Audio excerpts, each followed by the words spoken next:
selalu berusaha menyimpan sesuatu yang bisa membawa manfaat, baik untuk dirinya, untuk anak cucunya, maupun untuk keluarganya, untuk masa kini dan masa depannya.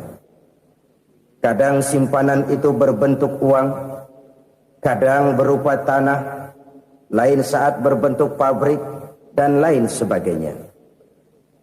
Sementara masa depan yang paling pasti adalah akhirat.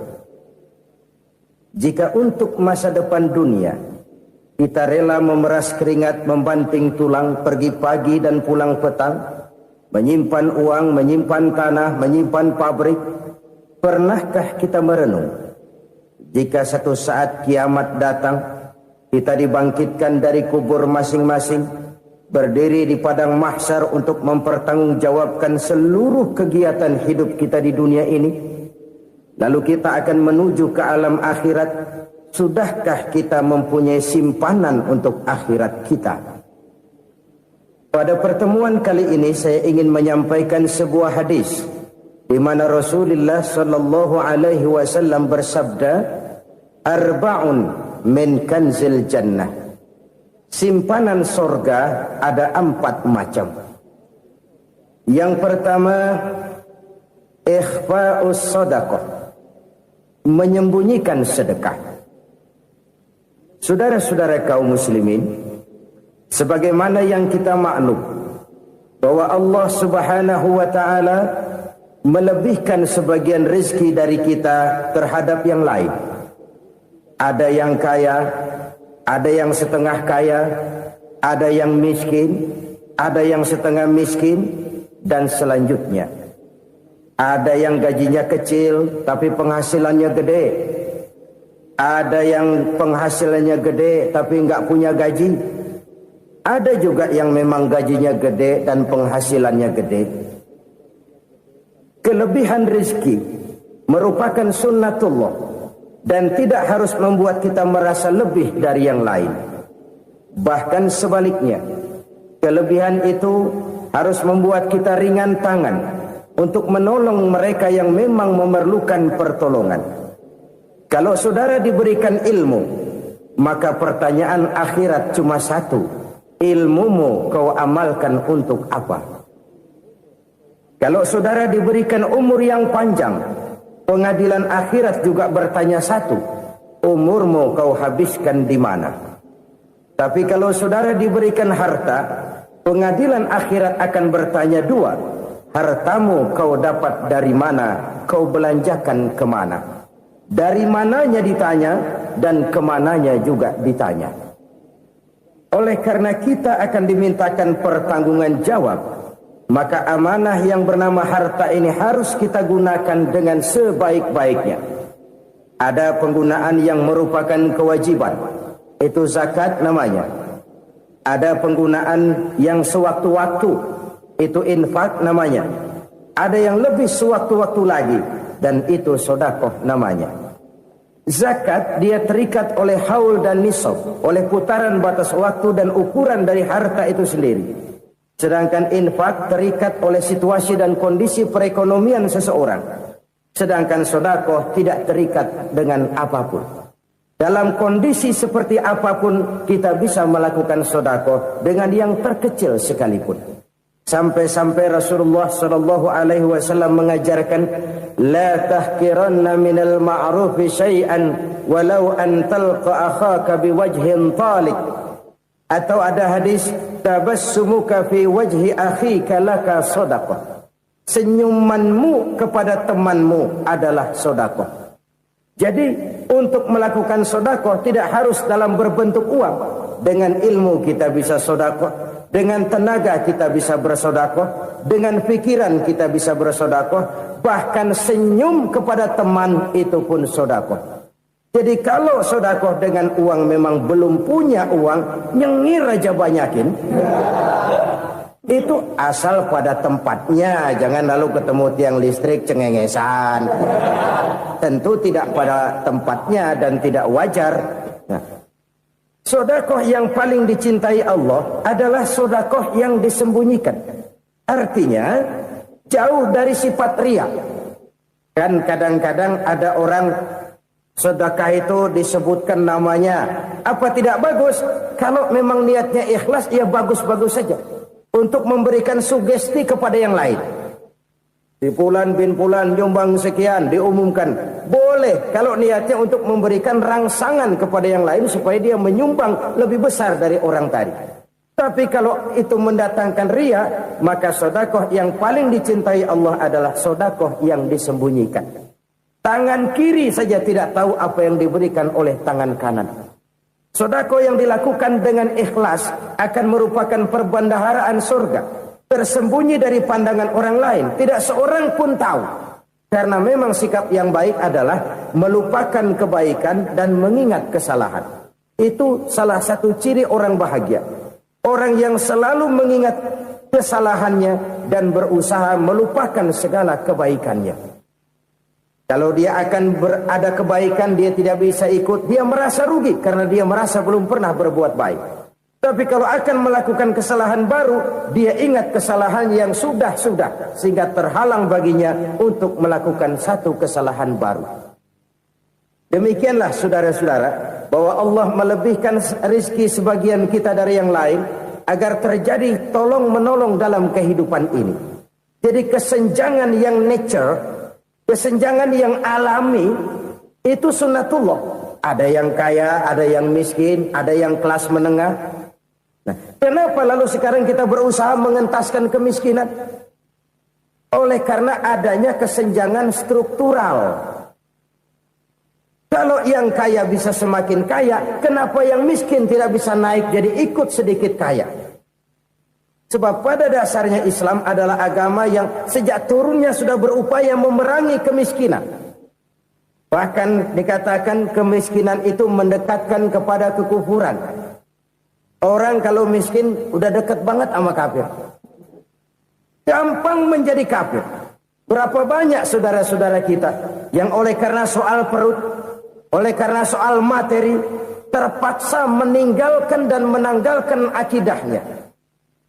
Menjual petunjuk yang diberikan Allah dengan kesenangan dunia yang cuma sebentar ini. Na'udzubillah, thumma na'udzubillah. Jadi makin kita sembunyikan satu sedekah, semakin banyak perbendaharaan kita di surga. Sedekah yang paling dicintai Allah adalah sedekah yang disembunyikan. Malahan ada seorang sufi, dia punya kebiasaan kalau pergi sholat Jumat dia bawa uang, itu uang dia taruh di bawah tikar masjid. Dia niat sedekah kepada siapa saja yang nemuin itu duit. Maksudnya apa? Supaya yang nemuin nggak tahu siapa yang punya duit. Demikian dia saking ingin menyembunyikan sedekahnya. Karena sifat riya itu bisa memakan amal kita sendiri. Riya itu termasuk menyebut-nyebut kebaikan kita. Orang yang suka nepuk dada, sedikit-sedikit ngitungnya kalau nggak gua. Tuh kalau nggak gua tuh. Tuh yang belas itu kalau nggak gua, kalau nggak gua. Iya kalau nggak lu kenapa emang? Orang yang suka menepuk jasad. Tuh biasanya memang begitu saudara-saudara. Kalau perang lagi berkecamuk, orang nggak sempat ngaku jadi pahlawan. Tapi begitu perang selesai, yang kagak kenal bedil ngaku pahlawan, mas. Itu sesuatu yang biasa. Oleh karenanya, orang-orang yang ikhlas dalam bersedekah, disembunyikannya sedekah itu, Allah cinta betul. Malahan ada hadis memberikan jaminan, inna sedaqatal mar'il muslimi tazidu fil umri wa tadfa'u mitatas su'i. Sesungguhnya sedekahnya seorang mukmin tazidu fil umri, bisa menambah umur panjang. Wa tadfa'u mitatas su'i, dan menyelamatkan manusia dari mati secara su'ul khatimah. Jadi siapa yang kepengen panjang umur, banyaklah sedekah. Yang bosan hidup, pelit terus. Sedekah menambah panjang umur dan menyelamatkan manusia dari mati secara su'ul khatimah. Pak, katanya umur itu nggak bisa ditambah, nggak bisa dikurangin. Kapan? Kalau ajal sudah datang. Wa idza jaa ajaluhum la yastakhiruna sa'atan wa la yastaqdimun. Kalau ajal datang tidak bisa dimajukan, tidak bisa dimundurkan. Itu kalau ajal sudah datang. Tidak bisa lagi umur ditambah dikurangi, sudah datang. Tapi kalau belum datang, itu kan haknya Allah. Mau ditambah, mau dikurangi, hak prerogatif Allah. Sebagai pencipta manusia, Allah maha kuasa dan maha mampu.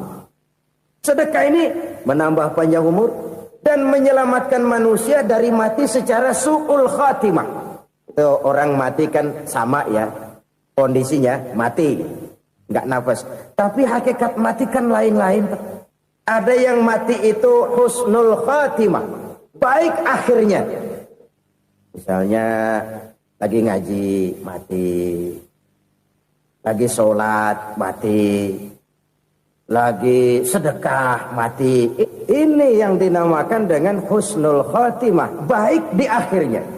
Sebaliknya ada yang su'ul khatimah, jelek di akhirnya. Ini yang jadi catatan akhir. Lagi nyekek botol, mampus. Lagi banting kartu, modar. Su'ul khatimah, jelek pada akhirnya. Sedekah menyelamatkan manusia dari mati secara su'ul khatimah. Dan kita semua kepengen mendapat husnul khatimah, jauh dari su'ul khatimah. Oleh sebab itu yang bisa menyelamatkan kita dari penyakit itu antara lain adalah sedekah yang disembunyikan. Yang dikerjakan dengan ikhlas karena Allah. Tidak karena kepengen dipuji orang, tidak karena ingin dikatakan orang pemurah, sebab orang dermawan itu orang yang memberi tanpa harus diminta. Kalau masih harus diminta, ya belum dermawan namanya, masih harus diminta. Kalau nggak diminta ya tulus, lolos, polos. Saudara-saudara kaum muslimin rahimakumullah. Harta adalah amanat dan akan kita pertanggungjawabkan. Allah melebihkan rizki sebagian kita dari yang lain agar kita saling tolong menolong, bantu membantu. Nabi janjikan siapa yang meringankan beban saudaranya muslim di dunia, Allah akan meringankan bebannya di akhirat nanti. Sebuah jaminan dari baginda Nabi. Si orang yang kita bantu barangkali tidak bisa membalas, Allah yang akan membalas lewat jalan lain yang tidak pernah kita sangka-sangka. Ada orang tanya, Pak, ini ada orang nyumbang masjid sambil marah-marah, gimana? Saya bilang sumbangannya aja ambil, marahnya jangan. Marahnya jangan diambil, itu urusan dia. Saudara-saudara kaum muslimin rahimakumullah. Umat Islam ini kan umat yang punya potensi besar. Kadang kita merenung, kenapa kadang-kadang pembangunan masjid kok lambat sekali? Kalau hotel hari ini peletakan pertama, bulan depan peresmian. Supermarket hari ini peletakan batu pertama, minggu depan peresmian. Tapi kalau sudah yang namanya masjid, kadang-kadang peletakan batu pertama sekaligus jadi batu terakhir.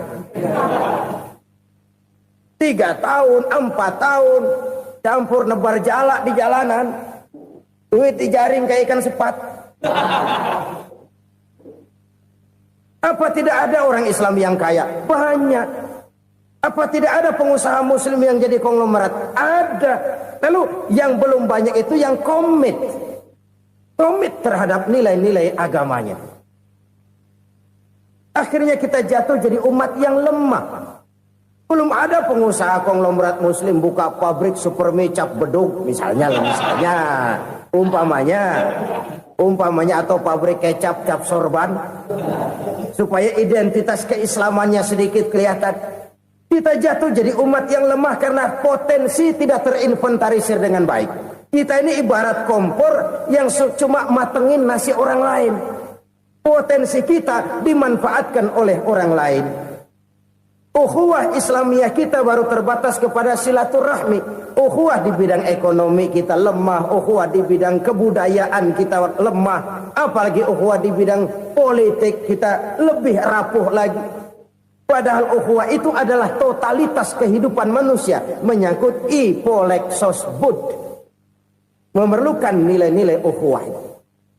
Jadi oleh karena itu mari kita menyadari. Di dalam harta kita, walaupun kita yang cari, pergi pagi, pulang sore, peras keringat, banting tulang, di sana ada harta anak yatim. Di sana ada hak masjid. Di sana ada hak pesantren, di sana ada hak jihad. Berbahagialah seseorang apabila dia oleh Allah dijadikan keran. Keran itu menyimpan air, tapi tidak untuk dirinya, tapi disalurkannya kepada mereka yang memang memerlukannya. Saudara-saudara kaum muslimin rahimakumullah, ini yang pertama. Jadi perbendaharaan surga adalah menyembunyikan sedekah. Orang lain nggak tahu, kita pun nggak pernah ngitung-ngitung. Kita anggap lewat begitu saja, padahal itu deposit akhirat. Satu. Yang kedua, perbendaharaan surga itu apa? Wa kitmanul musibah, menyembunyikan kesulitan. Kadang orang takut menghadapi kesulitan, tapi makin kita merenung, hidup ini kan sebenarnya urusan. Takut sama urusan, ya jangan hidup. Tandanya orang hidup itu kalau punya urusan. Urusan merupakan problem. Problem sering menimbulkan kesulitan. Kesulitan bukan untuk ditakuti, tapi untuk diatasi dan dicarikan jalan keluarnya. Siapa sih orangnya yang gak pernah sulit-sulit? Makin tinggi status sosialnya, makin gede urusannya. Makin tinggi kualitas imannya, makin berat tingkat kesulitannya. Cuma memang yang namanya enak itu seperti pelangi. Biang lala itu nggak pernah di atas kepala kita, di atas kepala orang melulu. Lo sih enak lo, kata kita. Dia juga bilang yang enak kan lo. Pelangi itu nggak pernah di atas kepala kita. Kata tukang beca, aduh enak ya naik Mercy.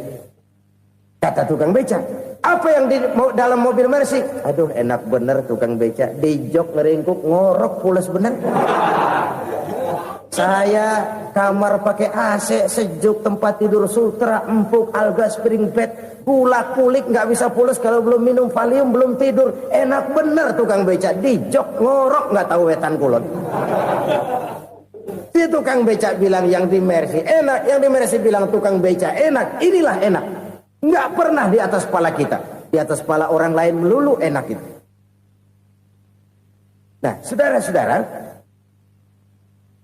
yang merupakan perbendaharaan surga itu orang yang bisa menyembunyikan kesulitan, baik pribadi ataupun rumah tangga. Nih terutama rumah tangga yang jadi soalnya. Kadang-kadang kita ini kalau senang, sebaliknya kalau senang kita diam, kalem aja, cuek.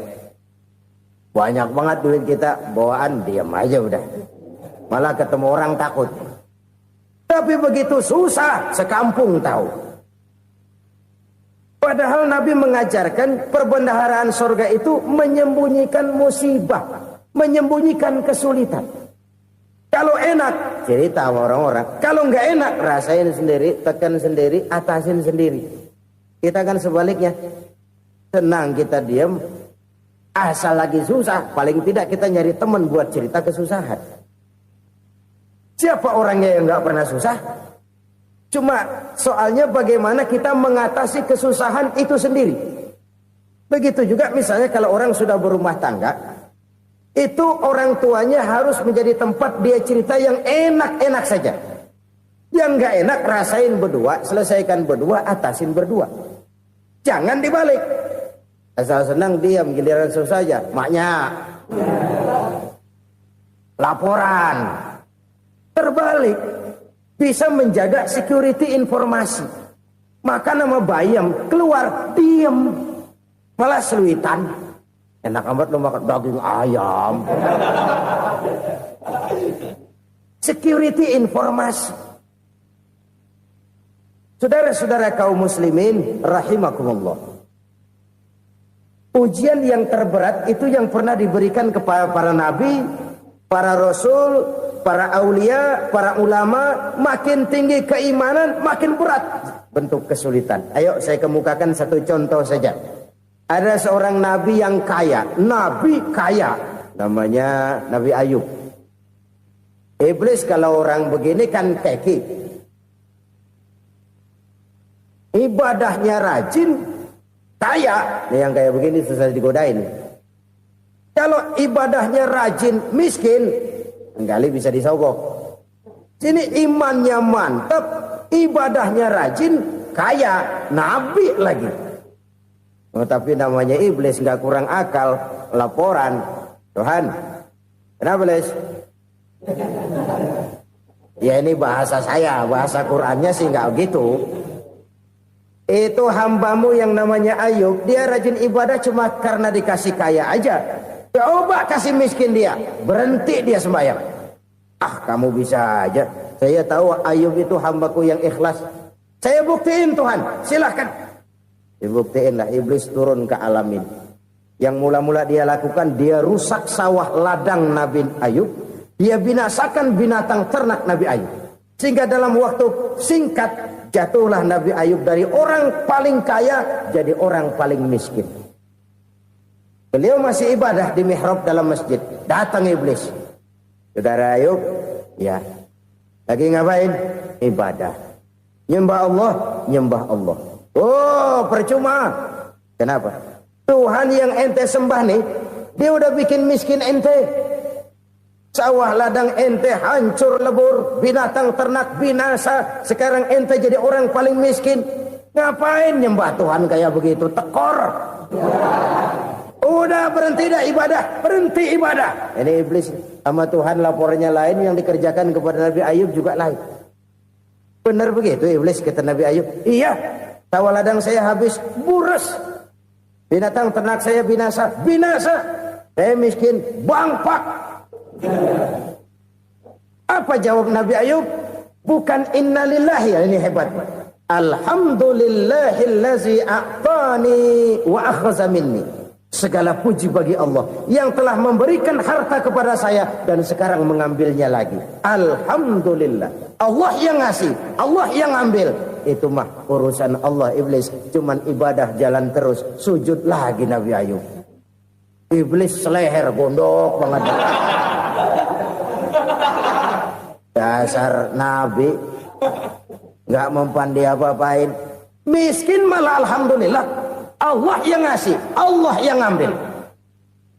Jadi kalau kita tidak komit, kita tidak terikat kepada kaya, miskin, senang, susah, apa yang bisa bikin kita susah? Jadikan kekayaan, kemiskinan, jadikan senang, susah sebagai anak buah yang bisa kita atur. Jangan kekayaan ngatur kita, jangan kemiskinan ngatur kita. Kita yang harus mengatur mereka. Senang, susah, kaya, miskin, bahagia, sengsara, jadikan itu anak buah yang bisa kita atur. Kalau sekarang kita kaya, lain saat boleh jadi kita miskin, semiskin-miskinnya. Allah yang ngasih, Allah yang ambil. Tenaga mana yang bisa menghalangi? Ibadah jalan terus. Iblis makin gondok. Dasar Nabi loh. Akhirnya apa? Nabi Ayub dikerjain, diberikan penyakit. Demikian fatal penyakitnya. Bayangin, udah miskin sakit. Masya Allah. Miskin sakit. Sakitnya nggak lama, kira-kira 16 tahun. Istrinya 3, 2 mental minta ceraiin. Ngerawatin laki bengek begini. Senang belum tentu, susah udah pasti nih. Cerai aja, cerai dah. Cerai. Tinggal satu Siti Rahmah yang setia menemani beliau. Sesetia-setianya hati perempuan. Satu saat Siti Rahmah bilang, "Bang, iya, abang kan Nabi bang. Lalu namanya Nabi kan doanya jarang meleset bang. Maksud kamu minta kenapa sih sama Tuhan biar abang sembuh baik dah bang?" Siti Rahmah, iya. Saya sakit berapa tahun sih dah? 16 tahun bang. Sebelum ini saya sehat berapa tahun? Ya kira-kira 60 tahun bang. Nah coba ente banding-bandingin Rahmah. Saya dikasih sehat 60 tahun. Dikasih sakit 16 tahun. Sudah nggak sabar. Mau doa kepada Allah minta sembuh. Saya malu. Malu kepada Allah. Diuji dengan yang luar biasa seperti ini. Tidak mengganggu stabilitas kehambaannya. Dia tetap menghamba kepada Allah subhanahu wa ta'ala. Saudara-saudara kaum muslimin rahimakumullah. Kunci menghadapi kesulitan itu apa? Allah jelaskan dalam satu ayat, wa basyiris sabirin alladzina iza asabathum musibah qalu inna lillahi wa inna ilaihi raji'un. Gembirakan orang-orang yang sabar. Siapa mereka itu? yang apabila mendapat musibah mereka kembali kepada keyakinan dasar segalanya dari Allah dan segalanya akan kembali kepada Allah. Ini konsepsi dasar dari sikap muslim dalam menghadapi berbagai kesulitan. Segalanya dari Allah, segalanya akan kembali kepada Allah. Kalau ini sudah kondisi dasarnya, maka kita akan lapang menghadapi kenyataan bagaimanapun pahitnya. Apakah itu namanya miskin, apakah itu namanya sakit, bahkan maut sekalipun. Maut sekalipun. Segalanya dari Allah, segalanya akan kembali kepada Allah. Ini sikap hidup, bukan sekedar ucapan. Kita kadang-kadang menjadikannya sebagai ucapan. Mulutnya sehingga berhenti, innalillahi wa inna ilaihi rajiun, tapi nangisnya terus gerung-gerungan. Bukan itu, ini kesadaran moral. Kalau segalanya dari Allah, segalanya kembali kepada Allah, kan sebenarnya cuma nunggu giliran. Hari ini saya nyembayangin dia, entah hari apa saya disembayangin orang. Hari ini saya antar dia ke kubur, entah hari apa orang nganterin saya ke kubur. Hari ini saya tahlilkan dia, entah nanti kapan orang tahlilkan saya. Segalanya dari Allah, segalanya akan kembali juga kepada Allah. Oleh sebab itu saudara-saudara, kesulitan bukan untuk ditakuti. Kesulitan justru untuk diatasi, dicarikan jalan keluarnya. Dan tidak ada orang yang tidak pernah mendapat kesulitan. Tidak ada. Semakin tinggi status sosial, semakin tinggi kualitas keimanan, semakin besar juga tingkat kesulitan. Hanya saja bagaimana cara kita mengatasinya. Dan Al-Quran menyatakan, inna ma'al usri yusra. Di balik kesulitan itu pasti ada kemudahan. Roda itu berputar. Karena itu Rasulullah sallallahu alaihi wasallam mengingatkan kepada kita, ta'arraf ilallahi firraha ya'rifka fisyiddah. Ingatlah kepada Allah di waktu kamu senang, supaya Allah ingat kepada kamu di waktu kamu susah. Kalau waktu senang kita ingat kepada Allah, kita susah, Allah tidak akan meninggalkan kita. Tapi kalau waktu senang kita jauh dari Allah, sujud tidak sempat, dengan masjid jauh, ketika senang kita lupakan Allah. Nanti begitu kita susah, Allah lupakan kita. Dan itu menyakitkan. Oleh karena itu orang-orang tua kita dulu bilang, kalau lagi sehat ingat-ingat, lu bakal sakit nanti. Kalau lagi kaya ingat-ingat satu saat kita bakal jatuh miskin. Bahkan kalau lagi muda ingat-ingat kita bakal tua. Dan yang terpenting, kalau lagi hidup ingat-ingat kita bakal mati.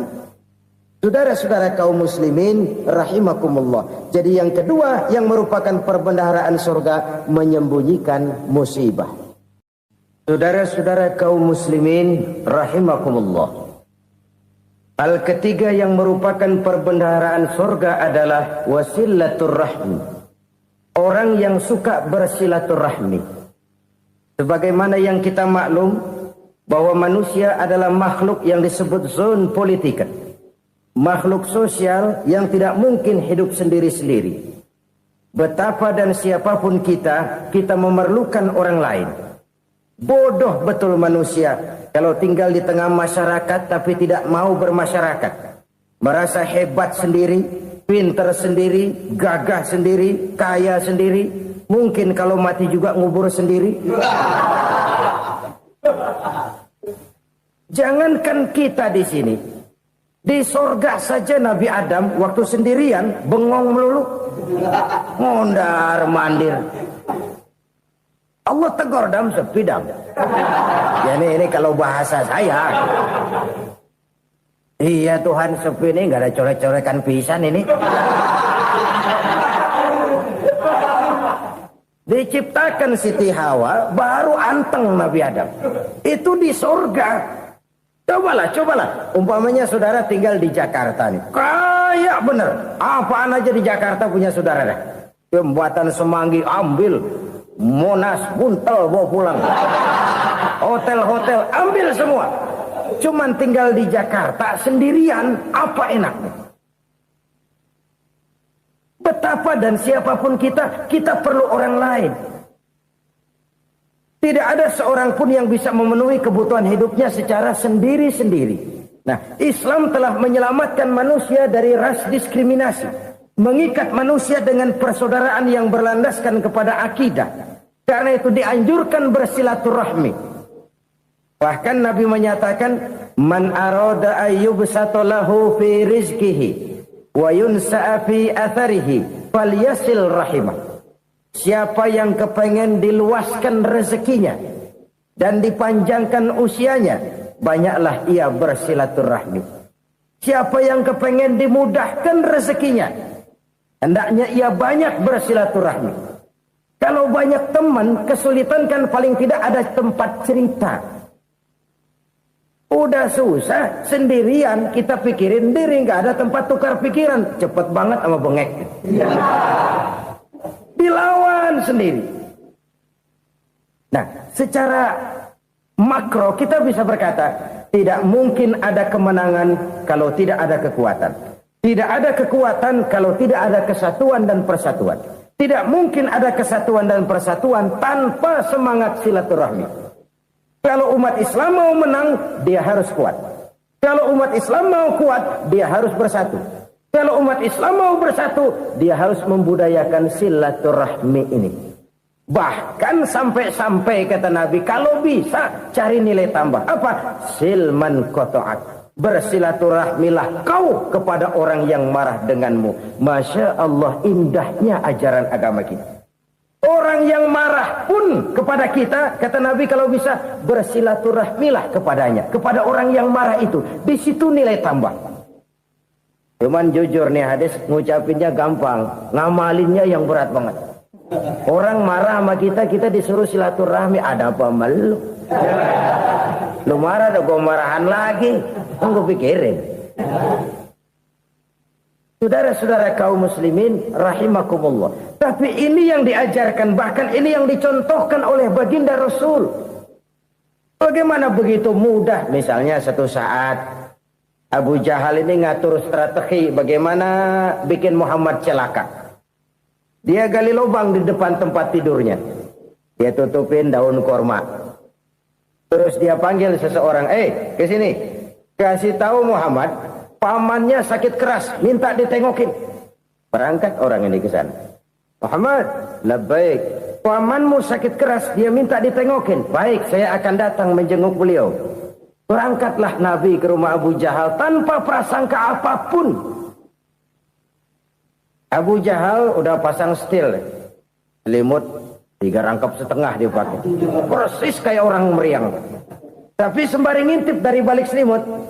Begitu Muhammad buka pintu, nah masuk perangkap nih. Muhammad jalan menuju tempat pembaringan. Makin lama makin dekat, makin lama makin dekat. Makin dekat ke lubang yang dipasang oleh Abu Jahal itu. Dalam hati Abu Jahal, terus dah jatuh, mampus dah lo ini. Mampus lo hari ini. Apa yang terjadi? Malaikat Jibril datang. Muhammad, pamanmu cuma pura-pura sakit. Di depan tempat tidurnya ada lubang perangkap supaya kamu jatuh ke situ. Sudah, kamu pulang. Balik kanan Nabi. Sudah hampir jatuh ke lubang, balik kanan, pulang. Bayangin kecewanya Abu Jahal. Muhammad dikit lagi. Enggak paman, saya pulang aja. Emosi bangun dari tempat tidur, enggak sadar kalau lagi pura-pura sakit. Lompat ngejar Nabi, dia lupa dengan lubang yang dia gali. Serak, nyemplung sendiri ke dalam lubang.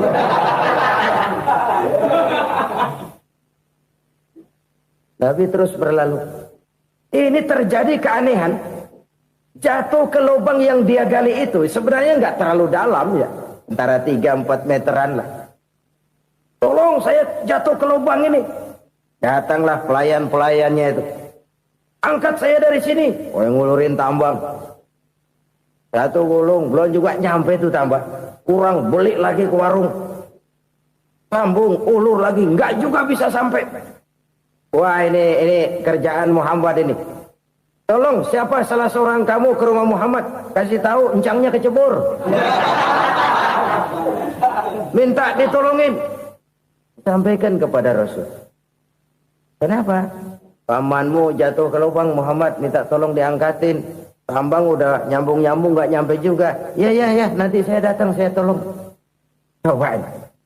Nyata-nyata orang berniat jahat mau mencelakakan dia. Datang dia menolong. Ini yang disebut air tuba dibalas air susu ya ini. Bukan sebaliknya. Air tuba dibalas air susu. Paman, kecebur ya? Iya Muhammad, tolong ini. Pegang tangan saya. Nabi ulurkan tangannya. Nyampe. Dipegang oleh Abu Jahal. Diangkat ke atas. Sampai atas. Apa kata Abu Jahal? Sihirmu memang hebat Muhammad. Udah ditolongin dikata sihir. Yang enak kita kemplang kan itu orang begitu. Urusan apa? Tapi inilah akhlak. Kalau bisa kamu bersilaturahmilah dengan orang yang marah kepadamu sekalipun. Orang marah kita tetap baik. So, kalau kita berbuat baik sama orang yang memang baik, rasanya sih biasa-biasa aja. Orang baik kita baik lagi. Ya draw aja, belum ada nilai tambah di situ. Baru ada nilai tambah kalau kita bisa berbuat baik kepada orang yang nyakitin kita. Itu namanya kita setingkat di atas dia. Dia sakitin kita, kita berbuat baik sama dia. Dia pelit sama kita, kita baik sama dia. Dia marahin kita, kita deketin dia. Di situ kita punya nilai tambah. Jadi siapa yang ingin diluaskan rezekinya kata Nabi dan dipanjangkan umurnya, hendaklah ia banyak-banyak bersilaturahmi. Sederhana sebenarnya silaturahmi. Tapi silaturahmi membangkitkan semangat kesatuan dan persatuan. Kesatuan dan persatuan melahirkan kekuatan.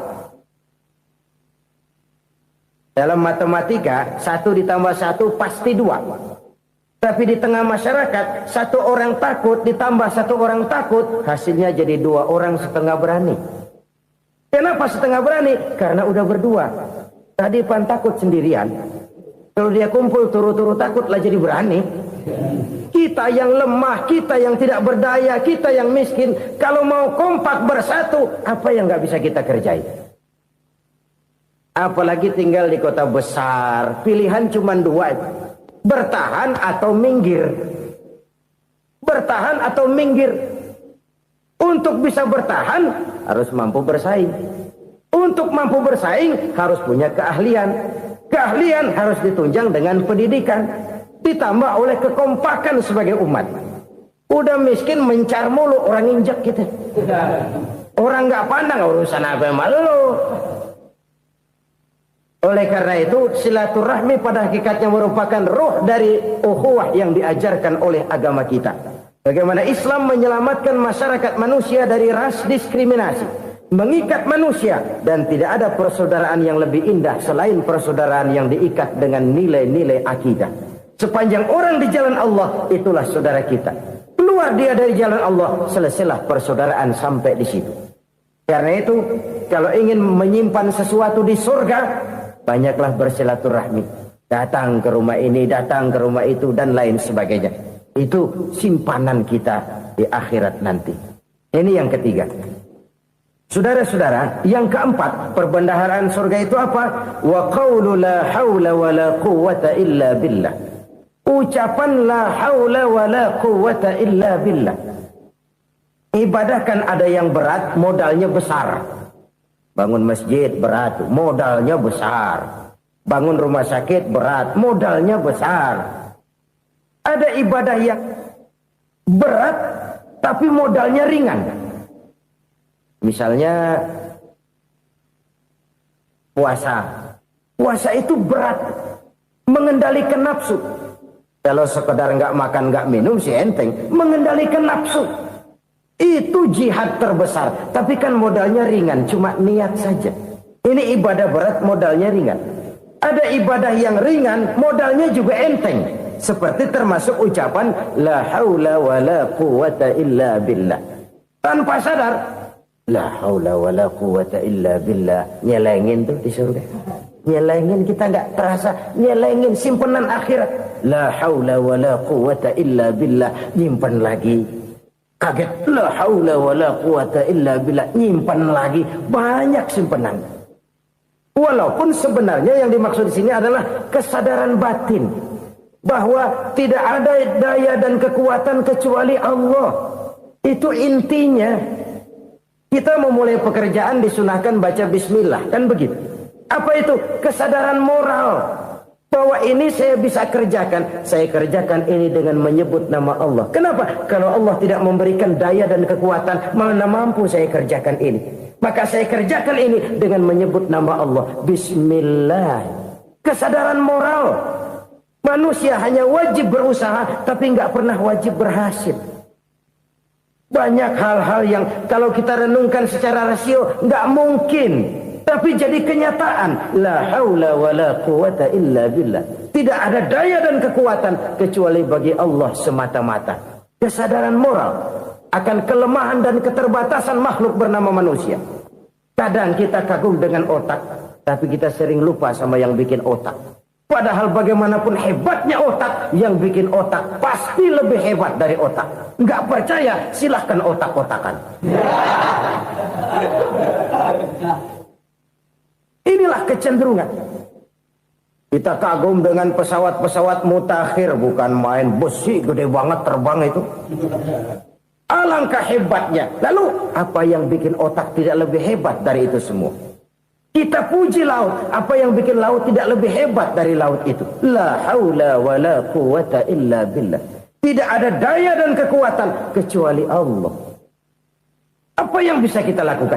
Kalau tidak karena daya dan kemampuan yang diberikan oleh Allah kepada kita. Lahirlah sikap tawadu, rendah hati. Tidak melonjak menjadi angkuh dan sombong. Sadar akan kelemahan dan keterbatasan diri. Sebagai makhluk yang diciptakan oleh Allah subhanahu wa ta'ala. Jadi satu sisi ini ucapan yang berpahala. La haula. Jadi wiridan. Pada sisi lain ini kesadaran moral. Sikap mental, kesadaran batin, bahwa yang punya daya dan kekuatan itu cuma Allah. Kita nggak pantas untuk sombong, sebab sombong itu pakaiannya Allah. Kita nggak sedang pakai pakaian Allah, kegedean. Dan makin kita renungi, makin terbentur. Apa sih yang bisa kita sombongin?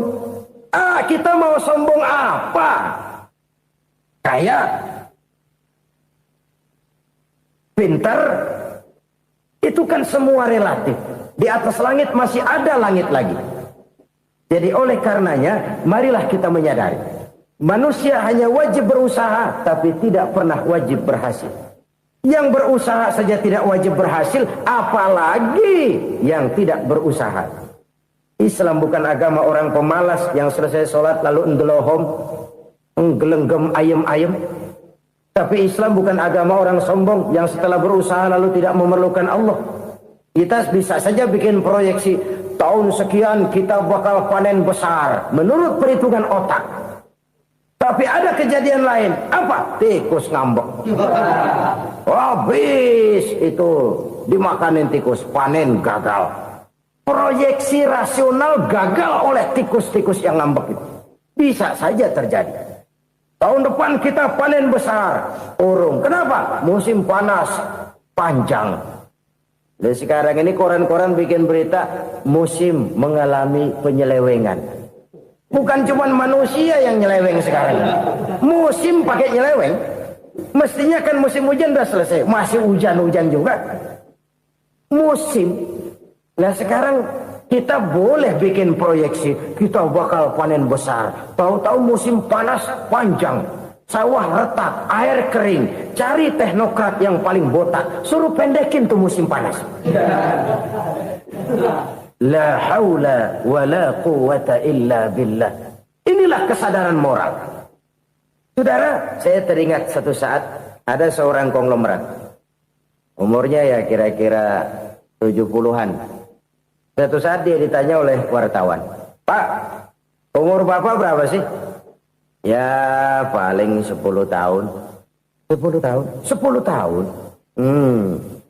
Anak Bapak berapa orang? Satu saja? Satu. Harta Bapak berapa? Ya paling-paling bangsa 7 juta kali. 7 juta? Iya. Pak, kenapa Bapak bohongi saya? Bapak punya buku biografi. Koran-koran, majalah-majalah banyak memuat cerita riwayat hidup Bapak. Saya tahu umur Bapak 70. Kenapa bilang cuma 7 tahun?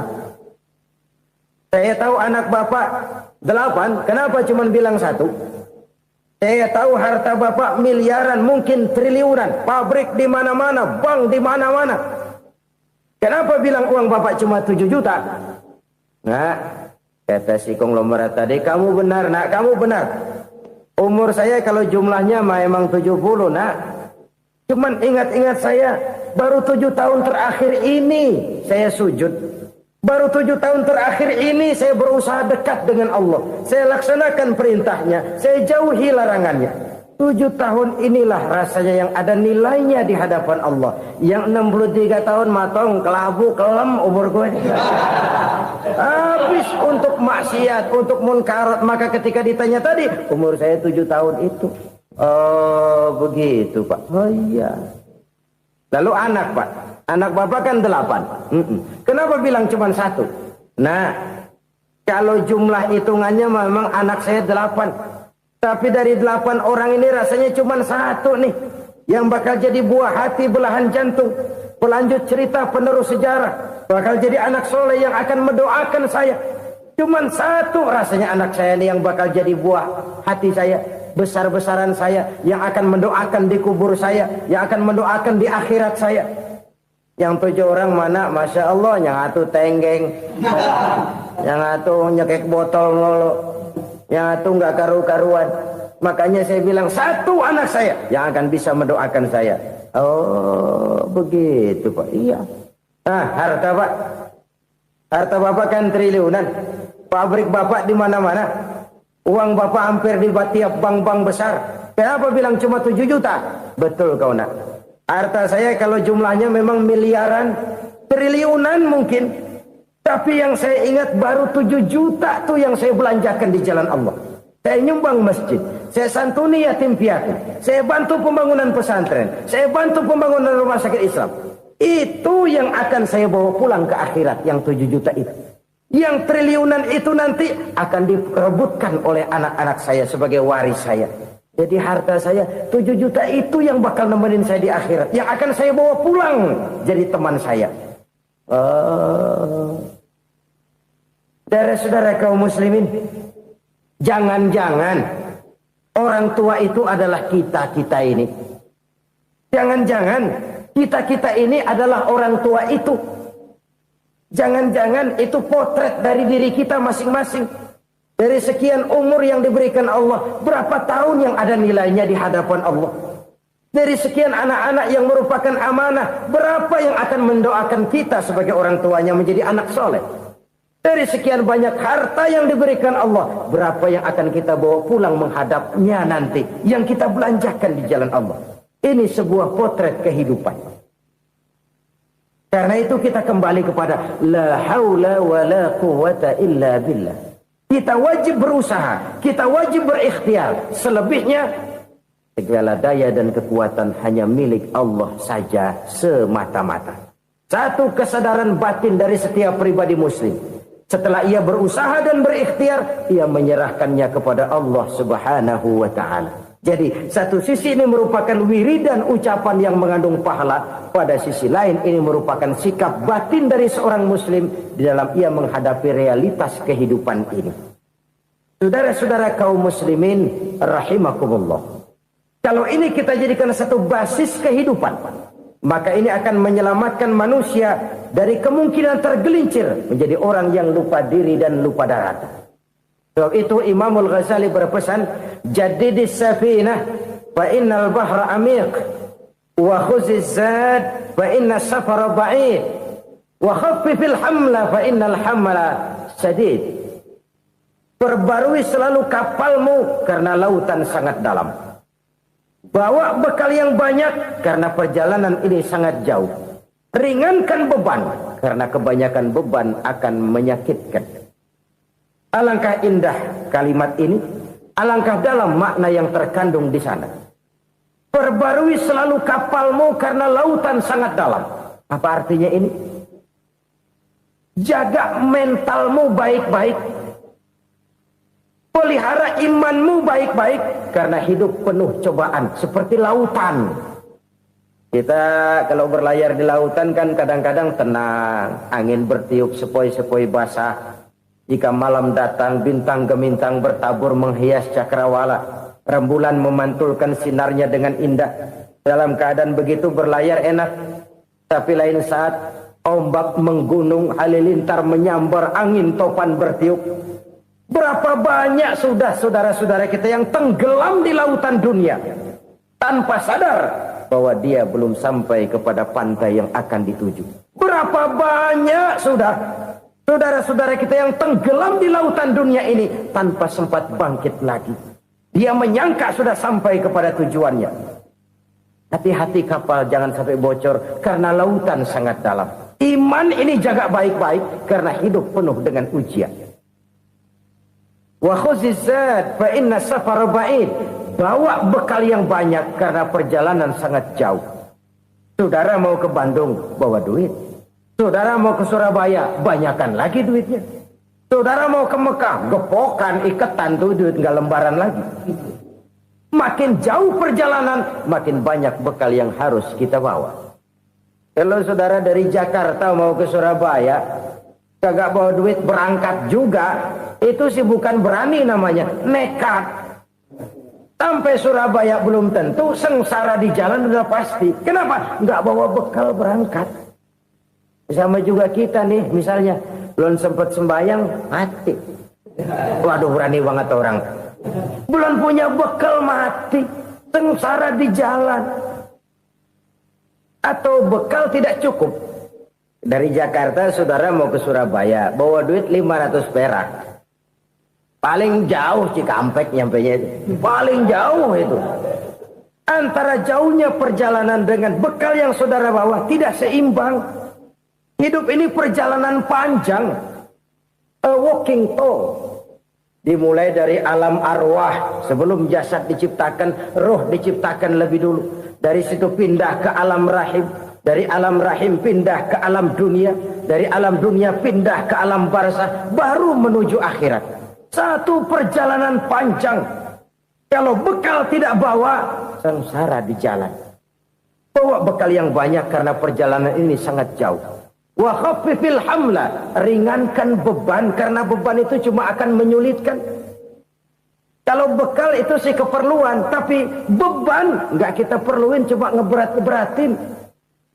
Apa ini beban? Dosa, kecurangan, kebatilan, kezoliman, ketidakadilan, kesewenang-wenangan.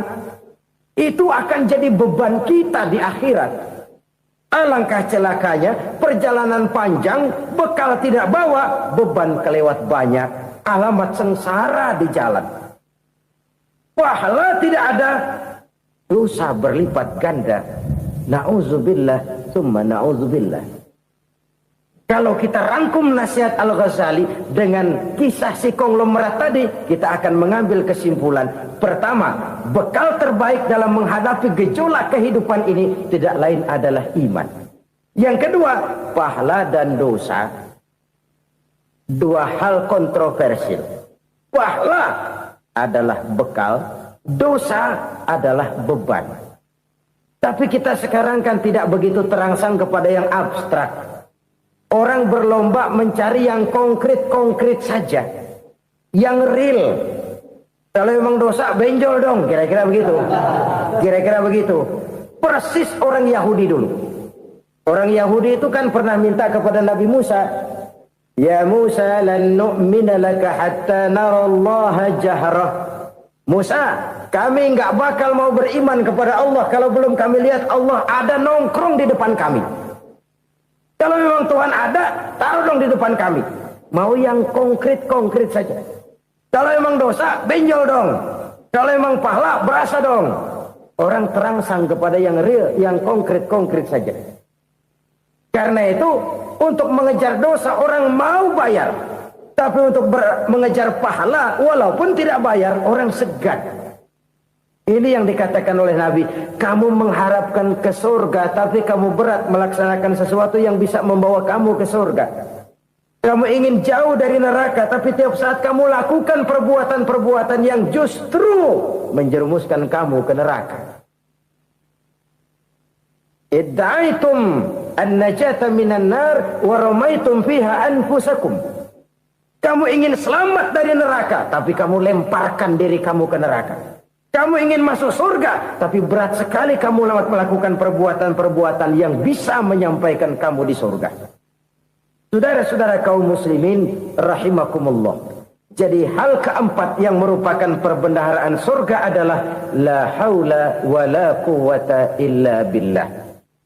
Satu sisi ini merupakan ucapan yang memperberat timbangan akhirat. Pada sisi lain ini merupakan sikap hidup seorang muslim. Kesadaran batin yang sangat dalam bahwa tidak ada daya dan kekuatan kecuali Allah. Dan itu kita simbolkan pada saat memulai pekerjaan dengan Bismillah. Dengan menyebut nama Allah. Satu kesadaran moral. Saya hanya bisa melakukan ini karena diberikan daya dan kekuatan oleh Allah. Lahirlah sikap tawadu, rendah hati, tidak melonjak menjadi angkuh dan sombong. Saudara-saudara, sampai sini dulu jumpa kita kali ini. Semoga 4 perbendaharaan surga ini dapat kita lakukan, yang kelak akan merupakan bekal kita di kemudian hari nanti. Amin ya rabbal alamin. Bapak-bapak, ibu-ibu, saudara-saudara kaum muslimin rahimakumullah. Di dalam kehidupan kita sebagai seorang muslim, minimal 5 kali dalam sehari semalam kita mendengar seruan untuk mendirikan solat yang disebut azan. Ada kalimat menarik di dalam kalimat azan itu, yakni seruan hayya 'alal falah, marilah menuju kepada keberuntungan, marilah meraih kemenangan. Seruan ini adalah kecenderungan dari setiap manusia, apapun warna kulitnya. Artinya, setiap orang dalam hidup selalu ingin meraih dan mencari kemenangan. Kemenangan akan melahirkan kepuasan batin, dan kepuasan batin memberikan kebahagiaan. Sedangkan kekalahan melahirkan penderitaan batin, dan penderitaan batin menjerumuskan seseorang di dalam berbagai bentuk kerugian. Jikalau inilah seruan azan, maka masalahnya ialah apa yang menyebabkan kita meraih kemenangan. Al-Quranul Karim memberikan tuntunan dan ajaran kepada kita bahwa orang-orang yang memperoleh kemenangan itu tidak lain adalah orang-orang yang bertakwa. Hanyalah mereka yang bertakwa kepada Allah Subhanahu wa ta'ala pada akhirnya akan tampil sebagai pemenang. Lalu siapa orang yang bertakwa itu? Dijelaskan dalam awal-awal Al-Baqarah, orang yang bertakwa yang akan meraih kemenangan. Pertama, allazina yu'minuna bil ghaib, yaitu orang-orang yang beriman kepada yang gaib. Percaya bahwa ada alam yang gaib, alam yang abstrak, alam yang tidak bisa dijangkau oleh salah satu daripada panca indera kita. Mereka percaya dan beriman kepada adanya malaikat, beriman kepada adanya iblis dan jin, beriman kepada adanya alam kubur, beriman kepada adanya alam mahsyar, beriman kepada adanya alam akhirat, beriman kepada adanya surga dan neraka. Beriman bukan cuma sekedar beriman dalam ucapan bibir saja, tetapi beriman yang nilai iman itu mampu mewarnai gerak dan gaya hidupnya. Iman yang meresap sampai ke tulang sumsum, kemudian memberikan dampak positif di dalam kehidupan manusia. Alam, kita tahu, adalah sesuatu yang selain Allah, dan Allah bukanlah alam. Apapun namanya selain daripada Allah, itu adalah alam. Alam pada hakikatnya terbagi menjadi 2. Ada alam syahadah, alam nyata, alam konkret, alam yang bisa dijangkau oleh salah satu indera kita. Kemudian ada alam ghaib, alam yang tidak bisa dijangkau oleh panca indera kita, alam metafisika, alam abstrak, alam yang wajib kita imani keberadaannya. Kita percaya bahwa malaikat itu ada, Kita percaya kepada jin, bahwa jin itu ada. Kita percaya kepada adanya iblis dan setan. Bukan percaya kepada iblis dan setannya, percaya bahwa iblis dan setan itu ada. Itu termasuk salah satu daripada sifat orang yang bertakwa kepada Allah. Saudara-saudara kaum muslimin rahimakumullah, kecenderungan pembangunan yang lebih bersifat materialistis biasanya menggeser aspek kehidupan rohani. Orang berpikir empiri, dan dalam pola pikir yang demikian maka alam gaib tidak lagi mendapat perhatian. Aspek kehidupan yang bersifat rohaniah malah mulai ditinggalkan. Akibatnya terjadilah kepincangan di dalam kehidupan kita. Pernah ada satu pengalaman pribadi dalam perjalanan kembali ke tanah air. Dalam pesawat di sebelah kanan saya duduklah seorang Jerman namanya Heiner Simonsen. Iseng saya ajak kenalan, saya ajak ngobrol, saya tanya dia. Saya bilang, Mas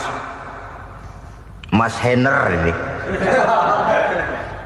kalau pesawat yang kita tumpangi ini jatuh ke bawah, kira-kira apa yang bakal terjadi, Mas? Dia bilang, kita semua akan mati. Begitu? Iya. Oke. Apa itu mati? Tanya saya. Dia bilang, untuk tahu apa itu mati, kita harus tahu lebih dahulu apa itu hidup. Saya pikir nih bule bisa ngomong juga. Baiklah kata saya. Apa hidup menurut Anda itu?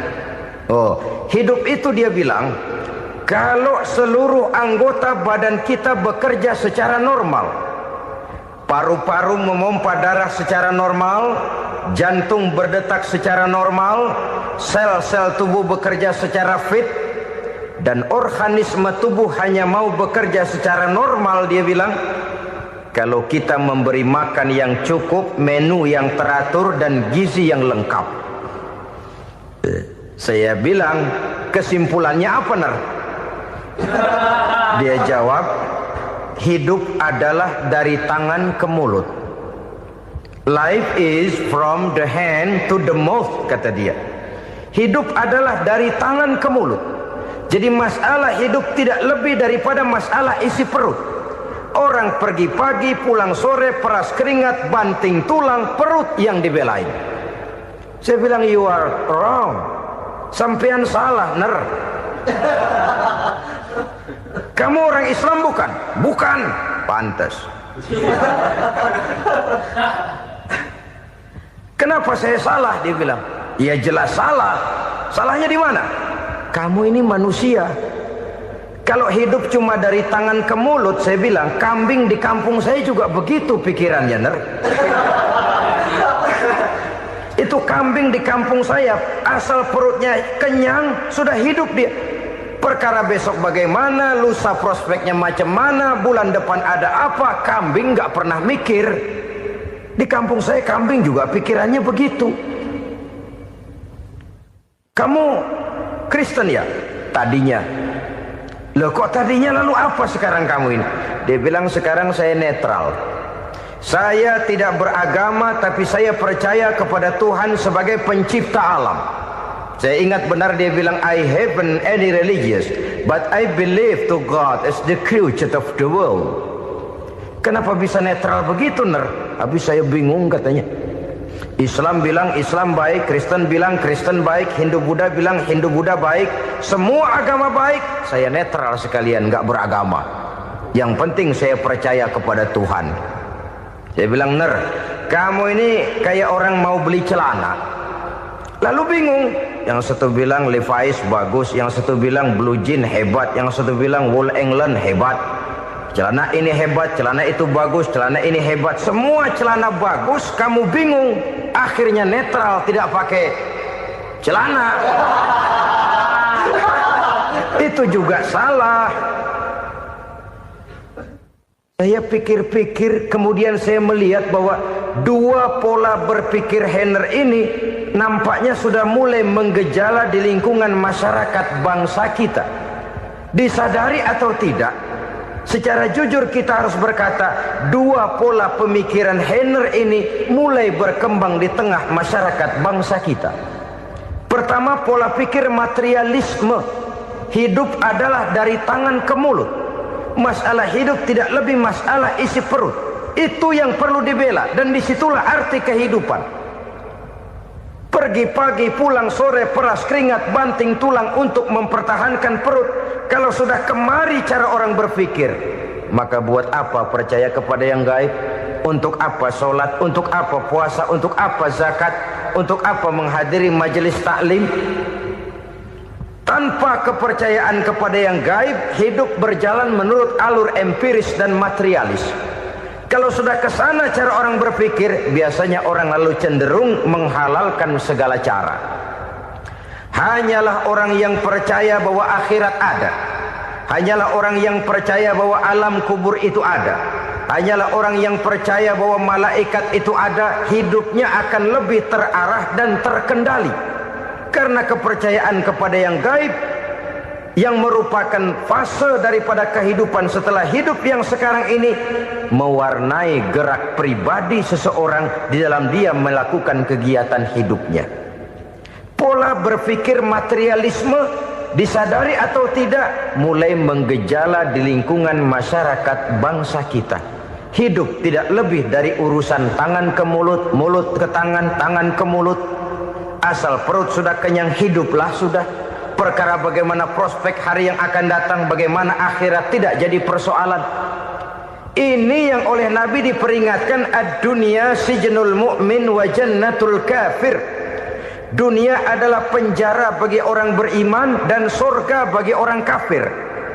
Dulu di zaman Belanda hadis ini pernah disalah tafsirkan, disalah artikan, digunakan sebagai senjata untuk mengkebiri dan membuat impoten umat Islam.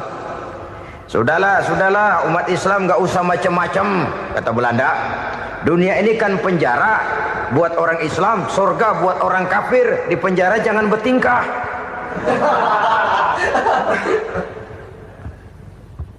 Pengertiannya tidak begitu. Dunia adalah penjara bagi orang mukmin. Artinya dalam kehidupan dunia seorang mukmin tidak bebas memperturutkan hawa nafsunya. Di penjara hawa nafsunya itu. Sebaliknya, surga bagi orang-orang kafir. Buat orang kafir, surgalah dunia ini. Mereka bebas memperturutkan hawa nafsunya. Dilarang tidak terlarang, dicegah pun tidak tercegah. Mereka hidup menurut alur bisikan nafsu mereka sendiri. Kemudian bila ajal datang, maut merenggut nyawa, selesailah surganya sampai di situ. Maka bagi orang-orang yang tidak percaya kepada adanya akhirat, kepada adanya alam gaib, surganya sebatas umurnya. Sekali lagi, surganya sebatas umurnya. Bila umur selesai, ajal pun datang merenggut nyawa, selesailah sudah surganya sampai di situ. Alangkah pendeknya perjalanan orang-orang yang tidak percaya kepada alam gaib ini. Bagi kita mukmin, jikalau kita mampu memenjarakan hawa nafsu, kita bisa bahagia di dunia ini. Dan Islam memang tidak menyuruh kita sengsara di dunia. Raih dunia, kejar dunia, gapai dunia sebagai alat untuk mencapai kebahagiaan di akhirat nanti. Hidup adalah satu perjalanan panjang yang terbentang sejak kita terlahir dari alam rahim sampai kepada alam akhirat nanti. Andai kata kita gagal meraih kebahagiaan di dunia, toh kita masih punya akhirat. Tapi jangan jadi dalil yang melemahkan semangat. Biarin dah kita di dunia kebelangsak, yang penting akhirat. Akhirnya dunia benar-benar kebelangsak. Bagaimana dunia ini bisa kita raih, dan bagaimana meraih dunia untuk menunjang kepentingan akhirat nanti. Yang kedua dari pikiran Henner yang saya lihat menggejala di lingkungan masyarakat bangsa kita, timbulnya manusia-manusia netral. Seolah-olah Tuhan yes, agama no. Sama Tuhan percaya, agama ogah. Tuhan ngangguk, giliran agama godeng. Padahal hampir dalam setiap ayat dalam Quran, kata-kata amanu biasanya bergandeng dengan wa amilus shalihat. iman dan amal soleh.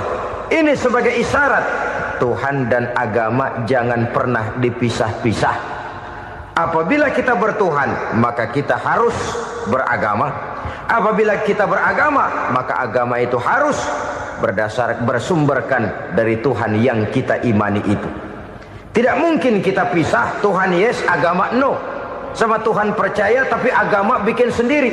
Sembayangnya cukup bengong 2 jam madep ngulon.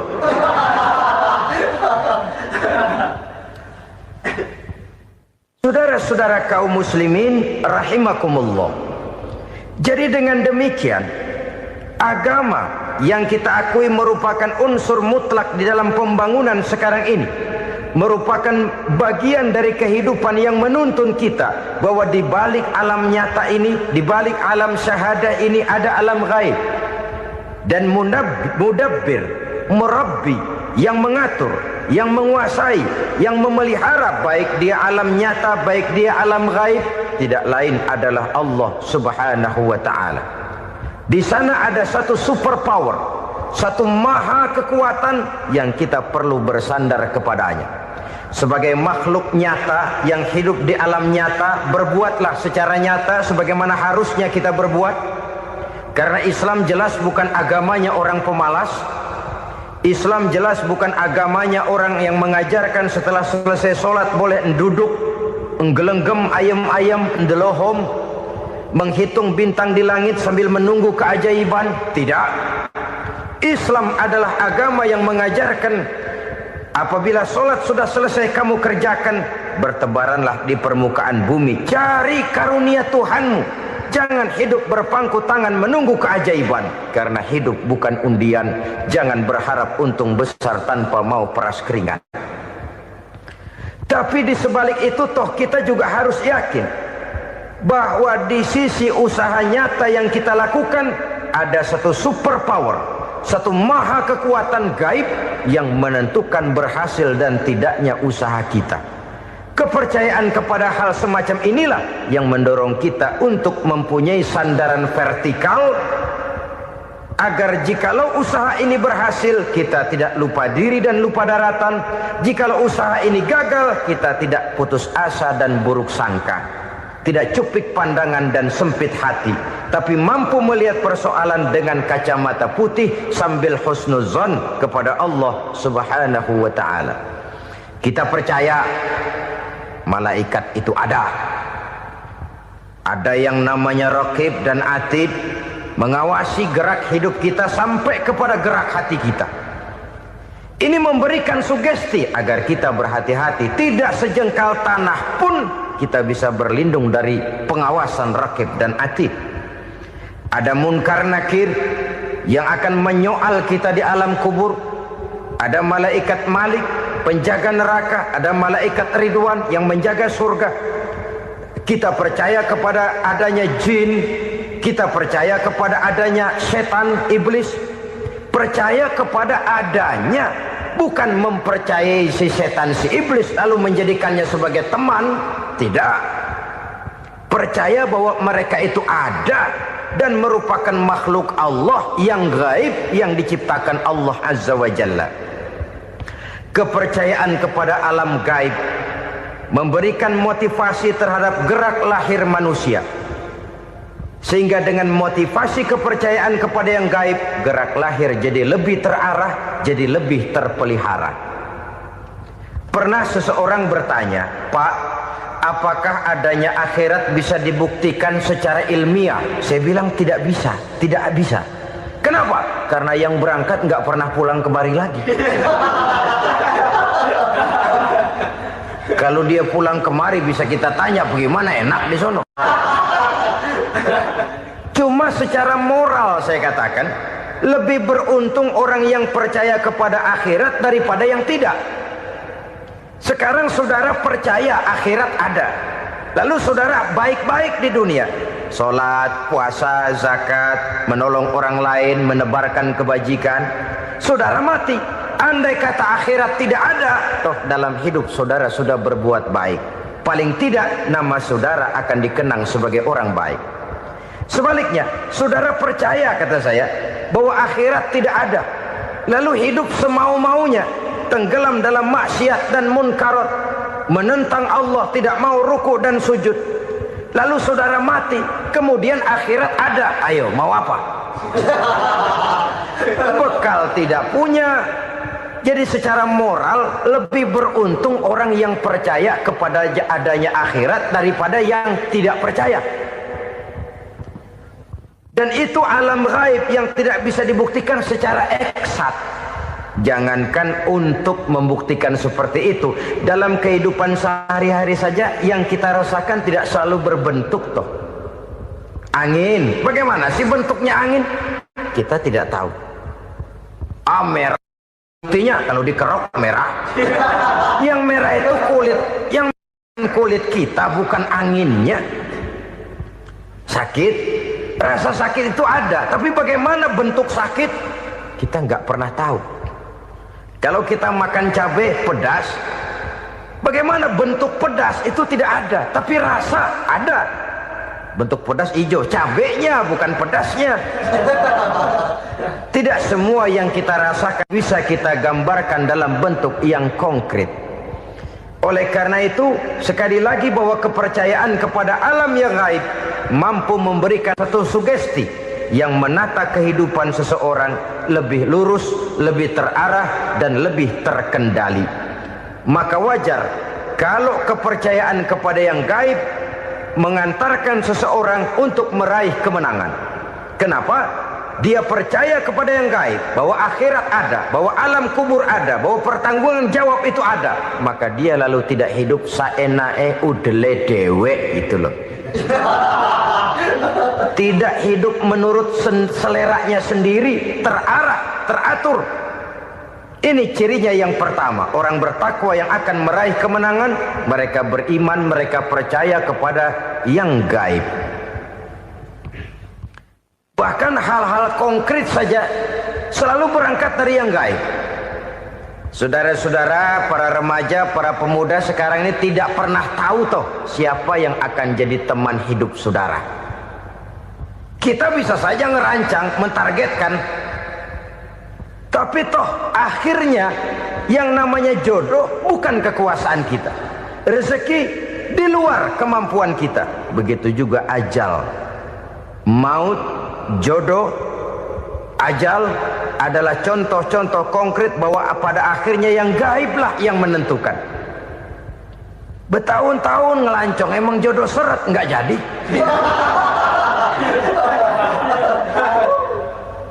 Begitu kenal baru setengah malam nginep ditangkap hansip kan. Hal-hal semacam itu kadang-kadang kita berpikir suuzon, gilet, perempuannya cakep banget, lakinya rebek amat. Memang begitulah jodohnya. Memang begitulah jodohnya. Saudara hadirin ma'asyiral muslimin yang saya hormati, jadi hal-hal yang konkret saja kita yakini sepenuhnya ditentukan oleh satu superpower yang gaib itu tadi. Dari sanalah segala ketentuan itu berangkat dan kesanalah segalanya akan kembali. Maka kepercayaan kepada yang gaib meluruskan gerak hidup seseorang dan itu akan mengantarkan dia kepada meraih kemenangan. Satu. Yang kedua,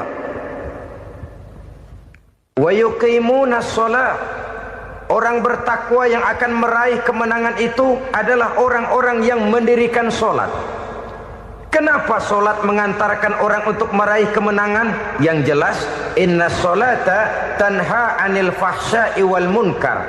Sholat mampu mencegah manusia dari perbuatan keji dan munkar. Banyak filsafat hidup yang terkandung di dalam sholat ini. Sejak kita wudhu sampai kita menghadap ke arah kiblat, sampai kita melakukan gerak-gerak sholat, bacaan-bacaan yang ada di dalam sholat, lalu sampai kepada mengucapkan salam. Banyak filsafat hidup yang terkandung di dalam sholat. Umpamanya saja, setelah takbiratul ihram mulai kita dengan sholat dalam posisi berdiri, diajarkan dalam kitab-kitab fikih agar kita melihat ke arah tempat sujud. Ini kan filsafat kehidupan. Kalau kamu sholat dalam posisi berdiri, lihat tempat sujud. Jangan sholat mata jelalatan, sebab nanti bisa mengurangi kekhusyuan. Jadi wajar kalau yang dikatakan bahwa yang paling afdol adalah shaf yang di depan. Kenapa? Secara harfiah pengertiannya akan lebih mengundang kekhusyuan. Kenapa? Kalau kita di shaf paling depan di masjid umpamanya paling banter kita lihat tembok. Tapi kalau kita shaf di tengah atau di belakang, orang-orang di depan kita pun akan kelihatan. Yang bajunya loreng, yang bajunya genggang, yang bajunya macam-macam. Kita lihat, kadang-kadang kita pikirin, ada yang bajunya bolong. Kita sholat tapi dalam hati, nih orang bajunya robek yang nggak tahu apa. Ada saja hal-hal yang mengusik kekhusyuan kita. Oleh sebab itu diajarkan dalam posisi berdiri, lihat, arahkan pandangan matamu kepada tempat sujud. Ini kan filsafat kehidupan. Maksudnya apa? Kalau lagi diri lihat dong tempat sujud. Kalau udah di atas ingat dong sama yang bawah. Kalau sudah tinggi ingat dong dari mana kamu berangkat. Kalau sudah berkuasa bantu dong yang lemah. Kalau sudah kaya santuni dong yang miskin. Kalau sudah alim bimbing dong yang awam. Ini filsafat kehidupan. Dalam posisi berdiri kau lihat tempat sujud. Ini akan melahirkan kepekaan sosial di mana seseorang mau tahu kepada orang lainnya. Bagaimanapun kaya kita, tinggi pangkat dan jabatan kita, jikalau hidup hanya untuk kepentingan perut sendiri saja, rasanya belum membawa manfaat di dalam kehidupan kita. Tapi efek yang tertinggi sesungguhnya, sholat mencegah manusia dari perbuatan keji dan munkar. Perbuatan keji dan munkar, walaupun kelihatannya mendatangkan uang, membawa keuntungan, tapi itu keuntungan semu, keuntungan sementara. Dengan menipu orang lain kita bisa dapat untung, tapi tidak membawa berkah. Dan itu adalah kerugian besar dalam kehidupan kita. Maka untuk meraih kemenangan harus dimulai dengan membentuk kepribadian yang tegar, memiliki sandaran vertikal yang langsung kepada Allah Subhanahu wa ta'ala. Dan itu hanya bisa kita tempuh melalui jalur ibadah formal yang sudah ditentukan Allah, yakni sholat yang 5 waktu. Untuk memperkuat itu ada sholat-sholat sunnah, rawatib, nawafil sebagai terminal-terminal kontrol cadangan untuk memelihara stabilitas temperatur batin di dalam kita berhubungan dengan zat yang maha gaib, yaitu Allah Subhanahu wa ta'ala.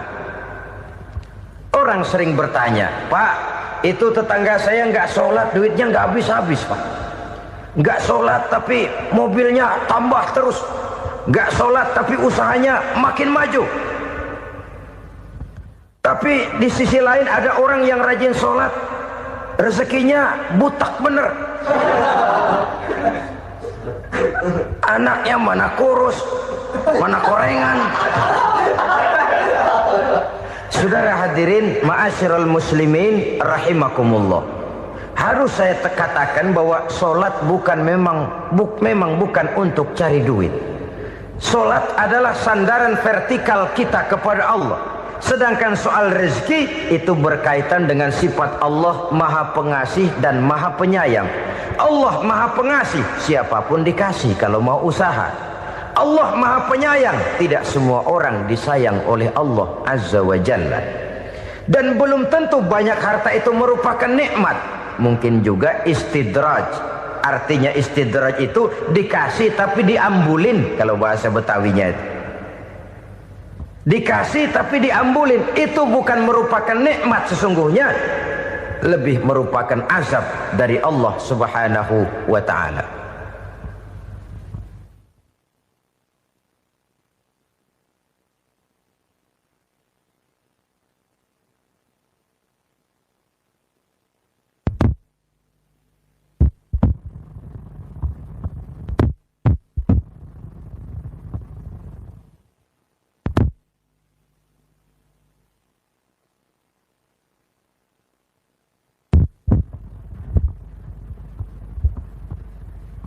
Agama mempunyai sistem sholat, dan kita umat Islam telah dituntun oleh Allah Subhanahu wa ta'ala yang wajibnya 5 kali dalam sehari semalam mendirikan solat, dan itu tentu berada dalam jangkauan kemampuan manusia. Pada awalnya barangkali kita memang merasa solat itu satu kewajiban, tapi semakin kita hayati makna, manfaat dan filsafat yang terkandung di dalam ajaran solat, semakin sampai kita kepada keyakinan bahwa solat adalah keperluan kita. Sehingga pada waktu tertentu dinilai puncaknya, kita tidak lagi akan berkata saya wajib solat, tapi kita akan berkata saya perlu solat. Kalau kita sudah merasakan itu adalah keperluan kita, nah di sanalah kita baru akan merasakan ruginya kalau hal itu tidak kita laksanakan. Sepanjang kita masih berkata saya wajib sholat, kita akan lebih merasakan dia sebagai beban ketimbang sebagai keperluan. Yang jelas Allah tidak memerlukan ibadah yang kita laksanakan ini. Dengan kata lain, andai kata satu dunia penuh ini orang tidak ada yang sholat satu pun, Allah tidak akan turun dari jabatan Tuhan. Jangan lalu berpikir kalau kita ngambek se-RW kagak sembahyang Tuhan tekor kali ini ya. Tentu tidak. Itu perlunya kita, bukan perlunya Allah. Dan pada induknya kita akan berkata saya perlu agama. Kalau secara induk kita sudah memerlukan agama, maka konsep-konsep yang ada di dalam ajaran agama itu pun adalah juga merupakan keperluan kita. Baik dia bernama sholat, baik dia bernama puasa, baik dia bernama zakat, baik dia bernama haji, seluruhnya adalah keperluan kita. Dan sesuatu yang kita perlukan apabila tidak kita laksanakan akan melahirkan kerugian di dalam kehidupan. Jangan heran kalau kita membaca riwayat perjalanan hidup para salafus soleh, orang-orang soleh. Ada yang tahajud sampai 100 rakaat, ada yang sholat malam kakinya sampai bengkak. Kita sekalinya bengkak biri-biri. Ada yang sholat membaca surah dalam Al-Quran sampai khotam Quran. Kok mau? Mereka sudah merasakan itu keperluan. Itu saja soalnya. Satu saat pun jikalau kita merasa bahwa itu keperluan saya, kita pun akan melaksanakan seperti itu. Keperluan saya dalam kehidupan. Inilah yang kedua. Yang ketiga, orang bertakwa yang akan meraih kemenangan itu, wa mimma razaqnahum yunfikun. Mereka membelanjakan sebagian daripada rezeki yang diberikan Allah kepada mereka. Mereka infakkan di jalan Allah. Ada satu dialog menarik. Satu hari seorang anak muda bertemu dengan seorang kakek-kakek yang sudah dikenalnya baik. Bertanyalah anak muda ini, "Kek, umur kakek berapa tahun?" 15 tahun, kata si kakek. "Anak kakek berapa orang?" 1. "Harta kakek berapa banyak?" 15 juta. Si anak muda ini bengong, lalu protes, "Kok kakek bohongin saya?" "Kenapa?" "Saya tahu umur kakek 70 tahun. Kenapa ngaku 15? Saya tahu anak kakek 5. Kenapa bilang 1? Saya tahu kakek miliuner, miliaran uang kakek. Kenapa ngaku cuma 15 juta? Begini, kata si kakek tadi. Benar, umur saya 70 tahun. Tapi dari umur yang 70 tahun itu baru 15 tahun terakhir ini saya merasakan ibadah kepada Allah. Meninggalkan maksiat, jauh dari segala macam munkarat. Maka yang 15 tahun inilah yang benar-benar saya rasakan sebagai umur saya. Benar anak saya 5, tapi yang 4 susah diatur. Cuman 1 rasanya nih yang bakal jadi si buah hati belahan jantung berlanjut cerita penerus sejarah. Cuma 1 ini yang saya harapkan, yang akan jadi anak soleh, yang akan membuat saya menerima pensiunan pahala. Kalau yang 4 apek dah, nggak ada harapan. Yang satu nyekek botol melulu. Oh begitu. Iya. Lalu kenapa kakek bilang harta kakek cuma 15 juta padahal saya tahu kakek uangnya miliaran, depositonya banyak? Ya karena 15 juta itulah yang saya ingat yang pernah saya belanjakan di jalan Allah. Saya merasa itulah harta saya yang sebenarnya. Yang miliaran yang saya simpan di bank kelak kalau satu saat saya mati akan jadi rebutan di antara anak-anak saya. Ya kalau anak saya soleh kayak yang satu ini. Kalau yang 4 tadi udah tulen dia bakal berantem dah berebut tuh. Jadi 15 juta yang saya belanjakan di jalan Allah inilah yang saya merasakan benar-benar harta saya yang sesungguhnya. Dialog ini patut menjadi bahan renungan kita bersama. Diberikan kita umur 40, 50, 60, 70, 80. Berapa tahun dari umur yang diberikan itu yang jalan mulus, yang kita gunakan untuk melaksanakan ibadah? Banyak harta kita simpan di bank, di lemari, di dompet, di tas. Tapi berapa yang sudah kita depositokan di jalan Allah yang akan menemani kita di hari kita kembali nanti? Maka orang bertakwa yang akan meraih kemenangan, wa mimma razaqnahum yunfikun, mereka membelanjakan sebagian dari rezeki yang diberikan Allah di jalan Allah Subhanahu wa ta'ala. Ma'asyiral muslimin rahimakumullah. Zahirnya memang kita memberikan kepada orang lain, tapi hakikatnya kita menyimpan untuk diri kita sendiri. Kita memberikan kepada yatim piatu 25.000. Zahirnya kita memberikan si yatim, hakikatnya kan kita cuma nyimpan. Saya berikan, titip kepadamu, ini untuk saya di akhirat. Kau boleh belikan baju, kau boleh belikan untukmu makan, kau boleh bayarkan sekolahmu. Ini untuk saya. Hakikatnya kita nyumbang masjid 1 juta, zahirnya kita berikan kepada panitia masjid, tapi hakikatnya kan cuma titip 1 juta ya untuk saya di alam kubur nanti. Silakan kau boleh belikan semen, ini uang, belikan besi, belikan pasir. Saya cuma sekedar titip untuk kepentingan saya. Hakikatnya kita cuma sekedar menitip.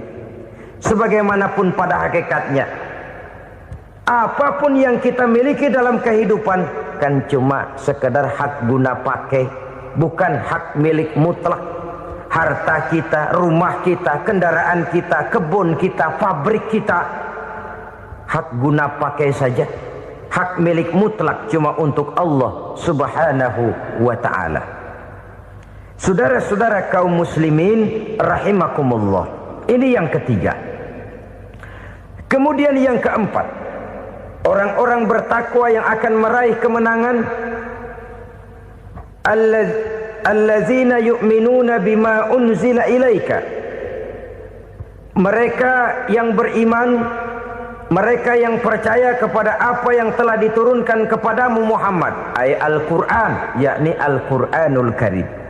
Setelah percaya kepada yang gaib, mendirikan solat, kemudian menginfakkan sebagian dari rezeki yang diberikan Allah, mereka juga lalu percaya kepada yang diturunkan terhadap Nabi, yaitu tidak lain Al-Quranul Karim.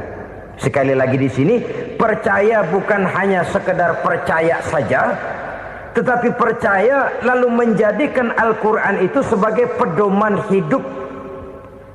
Sebab memang Al-Quran itu adalah GBHM, garis-garis besar haluan muslim. Apa yang harus kita lakukan, apa yang harus tidak kita lakukan, bagaimana mestinya kita bertingkah laku dan berbuat, seluruhnya tercantum di dalam Al-Quranul Karim. Itu sebabnya ketika satu hari Aisyah ditanya bagaimana akhlak Rasul, beliau menjawab, kana Rasulullah sallallahu alaihi wasallam khuluquhul Quran. Akhlak daripada Rasulullah tidak lain adalah Al-Quran. Jawaban simpel ini memberikan gambaran bahwa keseluruhan daripada konsepsi Quran sudah diterjemahkan dalam kehidupan Rasulullah sallallahu alaihi wasallam. Karena kita tahu akhlak adalah keseluruhan dari gerak hidup manusia. Sejak ia berpribadi, berumah tangga, bertetangga, bermasyarakat, sampai kepada berbangsa dan bernegara, Al-Quran tetap memberikan sentuhan nilainya. Oleh karenanya, orang-orang yang bertakwa adalah orang-orang yang menjadikan Al-Quran sebagai pedoman dalam kehidupannya. Dan kita yakini Al-Quran diturunkan kepada Nabi Muhammad bukan merupakan produk Nabi Muhammad. Isi dan redaksinya langsung dari Allah Subhanahu wa ta'ala. Kemudian cirinya yang kelima, orang bertakwa yang akan meraih kemenangan itu, wa ma unzila min qablika. Tidak hanya sekedar percaya kepada yang diturunkan terhadap Nabi Muhammad yaitu Al-Quran, mereka juga percaya kepada apa yang pernah diturunkan kepada para nabi, kepada para rasul sebelum Nabi Muhammad. Percaya kepada adanya suhuf, percaya kepada adanya Taurat, percaya kepada adanya Injil, percaya bahwa Allah dahulunya sudah menurunkan Taurat kepada Musa, percaya bahwa Allah sudah menurunkan Injil kepada Isa, percaya Injil ada, Taurat ada, diturunkan Allah untuk Isa dan Musa, tetapi tidak wajib mengamalkannya karena kita sudah diberikan Al-Quranul Karim. Ini yang perlu saya garis bawahi. Kita percaya Allah telah menurunkan Injil dahulu kepada Isa. Kita percaya bahwa Allah telah menurunkan Taurat dahulunya kepada Nabi Musa. Kadang-kadang ini dijadikan dalih, dikacaukan pengertiannya. Quran saja mengajarkan bahwa orang yang bertakwa harus percaya kepada Injil, maka pakailah Injil. Apalagi kalau ayat sebelumnya ditilap, dihapus, dihilangkan, Injilnya yang ditekankan, maka akan terjadilah penekanan yang salah arah. Karena salah arah akhirnya bisa merusak dan menghancurkan akidah. Ketika Rasul suatu saat pernah ditanya orang, "Ya Rasul, bagaimana sikap kita sebagai muslim terhadap Injil yang ada sekarang?" Beliau menjawab, "La tukadzibuhu jami'an wa la tusaddiquhu jami'an." Jangan didustakan seluruhnya, jangan juga dibenarkan semuanya. Artinya, ini sudah merupakan gambaran dari Rasul bahwa dalam Injil yang ada sekarang masih ada ajaran-ajaran tauhid yang dibawa oleh Nabi Isa dan diajarkan kepada umatnya. Tapi juga dalam Injil yang sekarang ini sudah terkena intervensi dan investasi manusiawi. Karena itu Rasul menyimpulkan, la tukadzibuhu jami'an wa la tusaddiquhu jami'an. Jangan didustakan semua, jangan dibenarkan seluruhnya. Kita memang percaya Allah telah menurunkan Injil kepada Nabi Isa dulu, tapi kita tidak wajib mengamalkan Injil. Kita percaya Allah telah menurunkan Taurat kepada Nabi Musa, tapi kita tidak wajib mengamalkan kitab ajaran Taurat. Yang wajib kita percayai dan kita amalkan hanyalah Al-Quranul Karim. Kenapa? Oleh karena baik yang ada di dalam Taurat, baik yang ada di dalam Injil, tentu tercakup di dalam Al-Quran sebagai kitab terakhir yang diturunkan oleh Allah Subhanahu wa ta'ala. Dan itu wajar. Kalau seorang pejabat mau mengeluarkan satu keputusan baru, tentu dia harus meninjau keputusan-keputusan lama. Andai kata dianggap tidak berlaku, dianggap tidak relevan lagi, maka keputusan-keputusan lama itu tentu sudah dianggap tidak berlaku. Sebagian daripada aturan-aturan dalam keputusan lama yang masih dianggap relevan tercantum dalam keputusan baru yang wajib diamalkan. Begitulah hubungannya antara Al-Quran, Taurat, Zabur, dan Injil. 4 kitab samawi yang diturunkan Allah masing-masing kepada Zabur untuk Nabi Daud,